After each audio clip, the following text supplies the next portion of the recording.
Hello, everybody. Thank you for joining us today for our Benjamin Franklin virtual lecture series. This is part of our house talks, so it's when members of staff who talk about topics to do with Benjamin Franklin. Today, I'm very happy to introduce Eleanor Hamblen, who's our education manager at Benjamin Franklin House. And today she'll be talking about the story behind Benjamin Franklin's infamous pen name, Silence Dogood. So over to you. Thanks so much, Caitlin. And hello, everyone. As Caitlin said, I'm the education manager at Benjamin Franklin House. So I'm responsible for all of our engagement with schools and universities, also recruiting for our volunteer program. So if you are interested in hearing anything more about any of those things, then you can always reach out to me at education@benjaminfranklinhouse.org. But today, I'm going to be speaking to you about an aspect of Benjamin Franklin's life that has always really intrigued me. And that was his early adoption of this pen name, Silence Dogood, when he was really very young, as we'll come to see. And these were some of the first pieces of his writing that were published. In fact, making the connection with today, one of the aspects of the education program we run at Benjamin Franklin House is an annual literary prize for young writers from 18 to 25. And this year we've chosen a quote from one of Franklin's Silence Dogood letters. The quotation is, "Without freedom of thought, there can be no such thing as public liberty, and no such thing as public liberty without freedom of speech." So if there are any young writers in the audience, then please do consider applying for our competition. And that was a little taste of the content of these letters written under the pseudonym of Silence Dogood. I have included some extracts later in the talk to give a bit more of a feel of the style and the content of the letters. But to really tell the story of Silence Dogood, we need to go right back to the beginning of Franklin's life. So let me take you there first. You may know already that Benjamin Franklin was born on the 17th of January in 1706 in Boston. And here on the left of the screen, we have a painting of Boston from a bit later in 1801. But this old state house in the center, that was built in 1713. So Franklin would have known that building in his childhood. And Benjamin Franklin was born to Josiah and Abiah Franklin. So Josiah was a tallow chandler making soap and candlesticks, and he'd initially wanted Ben to be a preacher, and indeed he sent him to school for two years, from when he was 8 to when he was 10. Ultimately, it was decided that he should become a craftsman like his father and other members of his family too, his uncle, his brother, as we'll see. Initially, he worked a bit for his father in the tallow chandlery, also for his cousin, who was a cutler. But Ben, even though he only went to school for 2 years, he had a lifelong love of learning. He was extremely curious and he loved books. And so I guess it sort of felt like a no-brainer at the end of the day that he should take up the craft of being a printer. And luck would have it that his elder brother, James, who was 9 years his senior, was already in the printing trade. He'd already been to London to train and collect printing type that he'd bring back to Boston. And this is something that Ben would do later before setting up his own printing press in Philadelphia. Now, James' time he spent in England would really influence his approach to printing. He's perhaps best remembered today for his newspaper, the New England Courant, which we can see on the right of the screen. So it was first published in August 1721. We're going to be coming back to that. And he was really influenced by his time in London. So when he was there, Daniel Defoe, who would later become very famous for writing Robinson Crusoe, was writing columns for a publication called the Weekly Journal. This was owned by a gentleman called Nathaniel Mist. And this journal is an example of a new style of weekly newspaper. So it's outspoken and entertaining in style and filled with all sorts of genres. So there was news, comment, poems, essays, jokes, and stories. And so this would models like that, the Weekly Journal, would be an important influence on both the Franklin brothers and particularly the paper, the New England Courant. So it was in 1718 that Ben would become his brother's apprentice. So at that point, Benjamin was just 12 years of age. And James insisted that he kind of sign up for 9 years of service, which was quite a lot. The usual was 7 years, and 8 of those would be unpaid. So as I said, Benjamin Franklin loved reading, and we've got a picture, a sort of impression. It's a much later painting from the early 20th century, but an impression of what he might have looked like as a young printer at his press. And with the typeface in the uppercase and the lowercase, that's where those terms come from the printing trade in the background. So as I said, he was an avid reader, and this really took up a lot of his time while he was training as an apprentice. So he worked very hard during the day. He also loved exercise. He was a great swimmer. He'd go and swim in a pond in Boston. In the night, he would stay up by candlelight, something that he actually advised against in his later life, so as not to waste candles. But at this point in his life, he would stay up reading lots of books, and those would have come through connections he made with other apprentices working in bookshops who might lend him books to read. And he, as I said, was a great lover of books. He is famous for later going on to found the first subscription library in America, the Library Company in Philadelphia. That was in 1731, so a bit later. But we can see all of the seeds, the foundations of themes that would carry through the rest of Benjamin Franklin's life and always be important to him as well. So we spoke a bit about works that had been influential to James. To both of them, and particularly to Benjamin Franklin, a key British writer was Joseph Addison. And he founded The Spectator along with his friend Sir Richard Steele in 1711. And the pages were very filled with fictional characters who would discuss moral topics of the day, such as chastity. And Ben would sort of take on this approach of ventriloquism to his adoption of the pseudonym of Silence Dogood. And we're clear about the influence of The Spectator on his writing, because in Ben Franklin's autobiography that he would write towards the end of his life, he spoke about having read over and over these articles written by Joseph Addison, and then letting some time pass and attempting to rewrite them, and then comparing his version with the original. And he wrote in his autobiography that this exercise was to teach him method in the arrangement of thought. So very influential there. So now we've had a look at Benjamin Franklin's early life, his background, his education, and how he came to work with his brother James. Let's really come to consider the story behind the inception of Silence Dogood.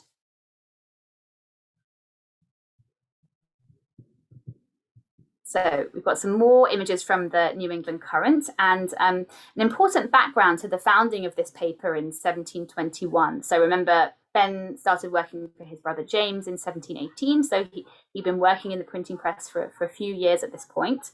Was the South Sea bubble. Now, this was the financial collapse of the South Sea Company in 1720, so just before the founding of the newspaper. And many investors had been ruined, and it had caused a lot of economic instability.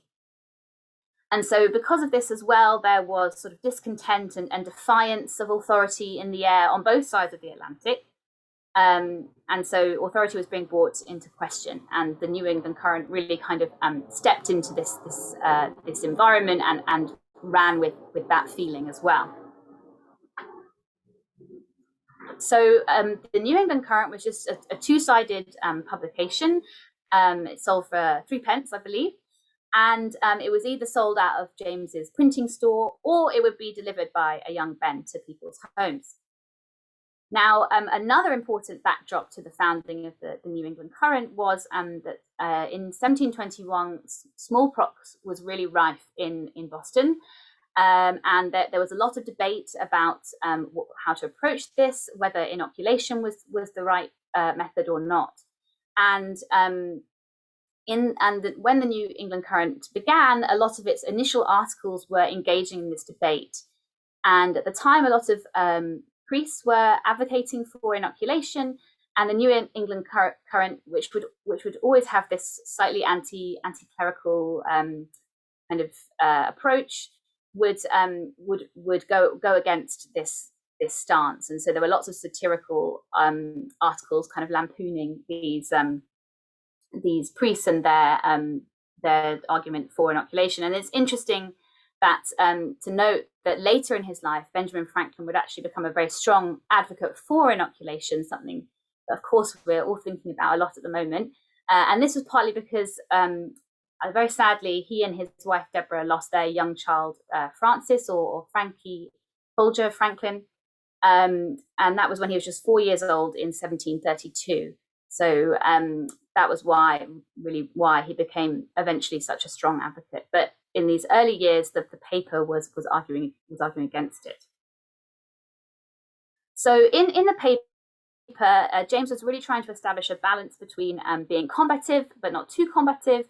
He wanted to attract a wide readership and kind of prove himself as a man of letters, a man of distinction, having come from this craftsman background. One of the writers for the paper, who was very popular, Nathaniel Gardner, described it as its purpose for existing to be to promote inquiries after truth, quicken and raise the slothful and inanimate, and inspire the dull. So fairly lofty ambitions, and interesting to think about the quest for truth, because of course that's something that newspapers are seeking today. I believe that in the adverts for the 200th anniversary of the Guardian that are around in London at the moment, that's something that's referred to. So it's interesting to draw these links with the history of development of newspapers as well. So Ben was really inspired by working in the same environment as these writers that were celebrated and attracted a wide readership. And he aspired to be published in the newspaper as well. However, his relationship with James was quite strained. It was common at the time for masters of apprentices to beat them. And this would actually happen so often between James and Ben that sometimes their father, Josiah, would have to step in. So there was definitely this strained relationship and power imbalance between them. But Benjamin Franklin reflected on this in his autobiography about this relationship, and he did say, perhaps I was too saucy and provoking. So he did acknowledge that he had a part to play in that relationship, although clearly James did have some sort of bullying tendencies as well. And unfortunately, we don't know an awful lot about James. A lot of it comes through Franklin's writing. So we don't know as much about him and of course his writing in the paper, but we don't know as much about him as we would like to. So this being the case, James was not that inclined to give Ben a public platform in his paper. So he had to turn to other methods. And this is where Silence Dogood comes in. So in the spring of 1722, this was when Benjamin Franklin had just turned 16. The New England Courant needed a new kind of focus, a new topic. The epidemic, the smallpox epidemic was abated, and the inoculation quarrels were dying down. And so one morning, a piece of paper written in a disguised hand was slipped under the door of the printing press. And this paper was a comic character sketch, which all the writers praised, even Gardner, who Ben Franklin so admired. And unaware that it was his brother Ben, James published the series of letters, which were framed as letters to the author, every fortnight from April of 1722 to October. And there were 14 letters in total. So Franklin's adopted persona, Silence Dogood, on the screen, we've got three images from different letters that were published. So on the left, this is the very first one. So in March, April 1722. And then the second one, you can see a bit clearer the text, and then the kind of sign off at the end as well of Silence Dogood from a later letter. So the persona was that of one of a wealthy widow who was very witty and intelligent, in her late 20s. And her, in the very first letter, it gives pretty much a summary of her life. And it's really interesting. We're going to see in a moment, through looking at some extracts, how there are definitely parallels with Benjamin Franklin's life and some of the things that were important to him as well. So she was born actually according to the letters, she was born on a boat coming over from England. James's father, Josiah, and his first wife, Anne, had come over from England, having been born in Ecton, Northamptonshire. And at the moment she's born, the Silence, that is, her father sadly dies from a wave coming over the side of the ship. And so she then is sent out to family in the country, doesn't spend a lot of time with her mother, and eventually goes to work for a country clergyman who she will come to marry and then become his widow. And so that's the kind of short summary of what the explanation she gives of her life and her background. And the letters are really very amusing. They're full of wit. She, having been the wife of a country clergyman, she positions herself as someone of great virtue, but there is also lots of suggestive elements in the letters. They're filled with double entendres, and as I said, they not only reflect Benjamin Franklin in some ways, but they're also really useful documents thinking about life in the colonies, life in Boston at the time. She reflects a lot on Franklin as Silence, reflects a lot on the vices of Boston, such as drunkenness. Also, hypocrisy is a really key one, this linking with the church as well. And it's possible to, so it's, as I said, it's possible to really learn a lot both about Ben Franklin and the colonies and Boston at the time. So let's have a look at some of the extracts and get a sense of them. And I do encourage you after the talk to have a look there. They're all very easily available online to read through. So let's have a look at some extracts. So in the first letter, I chose this quotation because it's reflecting that part of Benjamin Franklin's personality, that he's such a lover of books. So there are these kind of clues that it's him behind the letters, although it was not until very near the end of the publication of these letters that he revealed himself to his brother as their author. So it says, I lived a cheerful country life, spending my leisure time either in some innocent diversion with the neighbouring females, or in some shady retirement with the best of company books. So certainly something that Benjamin Franklin might have said. And then, so in the second letter, this next quotation is an example of his kind of satire of the church, and of so sometimes clergymen could also have questionable morals. So it's describing the process by which he became the priest's wife.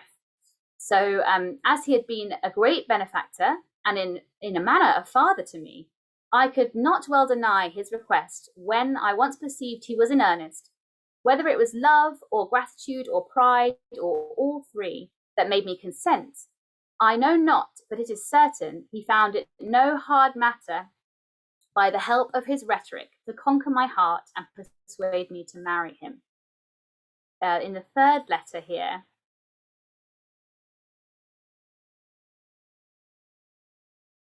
thinking about the different themes that were coming from letters. So he that would, in the way of writing, please all, is under a necessity to make his themes almost as numerous as his letters. He must one while be merry and diverting, then more solid and serious. One while sharp and satirical, then to modify that, be sober and religious at one time. Let the subject be politics, then let the next theme be love. Thus will every one time or other, find something agreeable to his own fancy, and in his turn be delighted. So I think this is actually quite a fair reflection of the Silence Dogood letters. They do really move around lots of topics, and as I said, are very entertaining, filled with wit. So just a few more before we come on to think about how this kind of ended after Silence Dogood's letters. So again, thinking about how a lot of them reflect on moral questions, particularly the vices that were apparent in Boston at the time. So in letter 4, there's a really interesting discussion about vices and whether they are more commonly seen in women or men. So Silence Dogood, or Benjamin writing as Silence Dogood, concludes that upon the whole, it will be impossible to lash any vice of which the men are not equally guilty with the women, and consequently deserve an equal, if not greater, share in the censure. So they're just so tightly written, and but really there's a lot of humour to draw out of the letters. A particular favourite is the next quotation, where he's reflecting on the female fashions at the time and the sort of ridiculous nature of them. So for example, the immodest and inconvenient of any, the most immodest and inconvenient of any the art of woman has invented, namely that of hoop petticoats. By these they are incommoded in their general and particular calling, and therefore they cannot answer the ends of either necessary or ornamental apparel. These monstrous topsy-turvy mortar pieces are neither fit for the church, the hall, or the kitchen. So really so full of humour. And then to come back to thinking about those moral questions and how drunkenness was a vice that was seen in Boston at the time. In letter 12, one of the later letters, he reflects on, he writing as Silence, reflects on the effects of alcohol on different character types. So I cannot pretend to account for the different effects of liquor on persons of different dispositions who are guilty of excess in the use of it. 'Tis strange to see men of regular conversation become rakish and profane when intoxicated with drink, and yet more surprising to observe that some who appear to be the most profligate wretches when sober become mighty religious in their cups. So I hope that gives you a flavour of the letters and the kind of the tone and the humour that they contain, the wit. And I do urge you to go and have a look at some more of them after the talk as well. So as I said, it was towards the end of the series of 14 letters that then revealed that he was the author to his brother James. And at this point, those tensions between them were really growing, as this illustration is attempting to kind of reflect. Ben was probably outgrowing his role as an apprentice. He had so much promise, so much ambition, things he wanted to achieve. And at this point, James had been in quite a lot of trouble with the authorities because of the combative nature of the paper as well. So in 1722, that year when the Silence Dogood letters were published, he was actually in jail between mid-June and mid-July. And so he had to begrudgingly leave the paper in Ben's hands. And then in the following year, the paper would would publish a really damning attack on religion, and also a criticism of the governor of Massachusetts. So James was actually forced to go on the run for a time, and there was all sorts of discussion about what would happen to the paper. And so all of this sort of background of Ben taking on a bit more responsibility because of James being in this difficult legal position only stoked this rivalry and added to the tension and the strained nature of the relationship between them. And also another consideration was, at this point, through his association with the Courant, Ben was a bit of a marked man in Boston. So, and as well as he needed to kind of graduate from the New England Courant, he needed a new start, a fresh start too. So all of this led up to in late September in 1723, he left Boston. He'd actually sold part of his library, coming back to his love of books. That's a theme that's run through the talk. He sold part of his beloved library to fund the trip. And his initial destination was New York. We can see on the map on the right, starting in Boston, going to New York. He wasn't there for very long. He would eventually end up in Philadelphia. This is in 1723. He was 17, and of course, that's the city that today is so closely associated with his name. It's where so many of his great achievements took place, and even though we see, and hopefully through be able to communicate through this talk somewhat, that in his early years and his time in Boston, his time at the paper, a lot of important seeds and foundations were sowed for those achievements he'd later go on to achieve. So thank you very much for joining us for this talk today, and do let me know if you have any questions.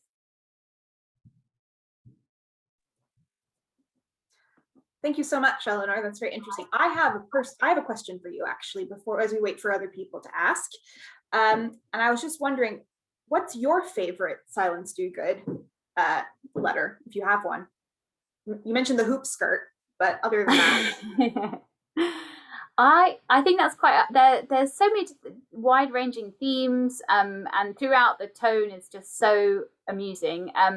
I think there's certain passages, and that's what I try to bring out through the extracts. I do really enjoy the one about vices, whether they're vices amongst men or women. I think that one's very interesting, and also interesting with the layers of thinking that it's a man writing as Silence Dogood, and such a young man as well, as a 16-year-old. So there's lots of interesting layers there. Definitely. Well, to our audience, if you have any questions, please do feel free to put in the Q&A section down below.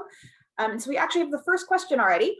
So it's astonishing that the Courant would publish something that was totally anonymous. Was that typical of the time? How do newspapers fill their pages? With staff writers? You know the answer to this. Yeah, it's a good question. Yes, so mostly the writers would be known to the newspapers. But as I mentioned, there was this trend for the kind of characters that were adopted, this sort of ventriloquism almost of these comic characters that would be quite satirical and express views of their authors, but through the lens of a kind of fictional character. So that was definitely common at the time. Yes, I haven't looked too much into the anonymity. It would be an interesting question. I guess in terms of what possessed them to publish it was just recognizing the sort of the quality of the writing, and thinking that it would go down very well with its readership, which indeed it did. And a fun anecdote that I didn't include is that actually the paper did receive some inquiries about a marriage to Silence Dogood, with her wit and her intelligence. So people were asking for her hand in marriage. I feel like only Benjamin Franklin would be that convincing that they would get, proposals of marriage directly to the newspaper. Maybe. So we don't have we have somebody has made a comment that said that here's some pure speculation on the origin of the name, which seems to contain pure Franklin wisdom. I can imagine that the father intervening between the two would advise Ben to be less saucy by keeping his mouth shut. Yes, I think there did have to be quite a lot of interventions between the brothers by the father, and of course, so I've reflected on how the paper was quite critical of the established church and of what could be seen as hypocrisy of religious figures as well. And Ben Franklin's father, I mentioned how he had wanted Ben to become a priest. He was actually a very religious man, a Presbyterian. And this was part of his reason for his emigration to America. It wasn't such when he left England, it was not a very good time in Britain for Presbyterians. So that's why he left. So I do see one question about how do you think the young Ben Franklin gained knowledge, or at least ideas of what a young woman might think? It's a really good question. Of course, he had lots of siblings.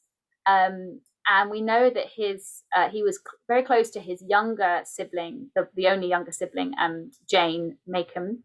There's a really wonderful book all about her life. A lot of it the information about her coming from the letters that were shared between her and Franklin. So possibly his relationship with his siblings. And of course, he was a great reader, so possibly also from his reading. And just momentarily returning to his sister Jane, actually at Benjamin Franklin House, we have a letter that that he wrote to her. That's right, isn't it, Caitlin? Not the other way around. Yes, he wrote to her. And on our app on the Bloomberg Connects, our Bloomberg Connects guide, you can actually see a great image of the letter if you're interested in finding out more. Or, of course, please do visit us also. Yes, because the letter's actually in our, the first room that visitors come to when they visit us at Benjamin Franklin House, including other Benjamin Franklin artifacts. So if you do come to London, or if you are based in the UK, please do come visit us and see some of these Franklin artifacts, including the letter. How many letters were there of Silence Dogood? It's a question that we got right now. Yeah, so there were 14 in total. And as I said, it's very easy to access them on the internet. There is a book, it's on my desk on the other side of the room. But it's Franklin's early writing, so Silence Dogood and other early writing. So that might be an interesting place to look. I was just gonna say that we have another question. So did teachers at the time encourage their students to pursue careers in writing for newspapers, or at least to write articles as amateur journalists that might be published? So that's not something that I know for sure. So interestingly, thinking about Benjamin Franklin's education, it was a bit of a change. So he had these 2 years, and his first year was in a school still with the idea that he might go on to be to become a priest, and so that had one focus. But then it was becoming clear that they maybe weren't going to be able to afford the Harvard education that he would need to go down that path, and also there were a lot of priests in Massachusetts at the time, so his father thought it wasn't a very shrewd decision. So then his second year was more thinking towards the craft that he would eventually adopt. So more sort of business skills, including accounting and things. So perhaps it would have, I can't answer directly that question, but I imagine it might have varied depending on the type of education, type of school context that they were in. And I guess it was more common at that time for you to become a printer, which I guess is sort of the equivalent of what journalism would be today, in the sense that it was more of the business of actually printing the newspaper than it was necessarily writing in the newspaper, if that makes sense. So, and of course, Benjamin Franklin was the right career for him, because he ended up being a very wealthy man as a result. And that's kind of, he retired at the age of 42, I believe, from the printing press. So, which is how he was able to then continue his kind of scientific experiments and political and diplomatic work, which is kind of what he's known the most for today. So I hope you don't mind, I just jumped in with that. No, not at all. And I've seen a comment about the origin of the name Silence Dogood, and I must credit as well, a lot of my research for this talk came from, similarly to my talk I did last year about the early years of Benjamin Franklin. There's a wonderful book, Young Franklin, by Nick Bunker, that I highly recommend. If you're interested in that kind of early period and getting into more detail of all of these themes, then that's a great place to look. But in there, he suggests that there's an idea that the do-good, again, might be a sort of a jibe at a particular priest who had published a tract called, I think it was called Benedictus or something like that. So even in the name of the pseudonym, there's this kind of satire going on. Okay. We still have time for a couple more questions. So if anybody has anything else to ask. We do have, so actually, Eleanor had previously done a talk on, Benjamin Franklin, the early years. So, and the recording is available online. So if you want more of that context. Somebody asked, an anonymous attendee asked, Ben Franklin, other pseudonym was Poor Richard. Was that also a jibe? I feel that this is something I have known once, but I can't remember now. I mean, he was just so full of humor, really. So it's quite, there's definitely a story behind the name Poor Richard. I'm afraid I can't recall it just at this moment. But we definitely see the influence of this time at the New England Courant, where there were all these varied styles of writing, and again, those kind of English publications as well, in what would become the Poor Richard's Almanac, because of course that has such a variety of writing style, and were extremely popular as well, like the New England Courant was. They did sometimes, the paper, lose some subscription when maybe it was felt that they were getting a bit too forceful in their criticism, but they were definitely towing the line, as we saw with the legal trouble that James ran into. And eventually, about the time that Benjamin Franklin left, they did have to, they could continue the paper, but they were sort of forced to tone it down a little bit. And I mean, Poor Richard became kind of a universally known kind of pseudonym for Franklin, in the sense that, and it was, as you said, quite popular. And I think there was even a ship in the French Navy that was called Bonhomme Richard, so it was named after Poor Richard. So it shows that, you know, obviously we live in this time now, which is very kind of technological dependent. I mean, look where we are now. We're doing a virtual talk, but back then, you know, something needed to be extremely popular to be able to go across the seas, essentially, and all that. So I think it really speaks to kind of what Benjamin Franklin and his writing style and how popular it was, which we can obviously see the beginnings of with his work as Silence Dogood. Yeah, absolutely. And I do think there's so much interest in that, because of course the period perhaps in Philadelphia is what we really focus on, but similar to our time that we focus on at the house, is time in London. These early years maybe aren't talked about so much, and I think there's just so many interesting things that were happening then, and just incredible to think of him writing these things at the age of 16. Just amazing mind and style. Fantastic. Well, thank you so much, everyone, for joining, and we look forward to you hopefully joining us for another Benjamin Franklin House talk soon. Great to see someone joining from Virginia, USA. Thank you so much. As I've said, all of our virtual lectures are recorded.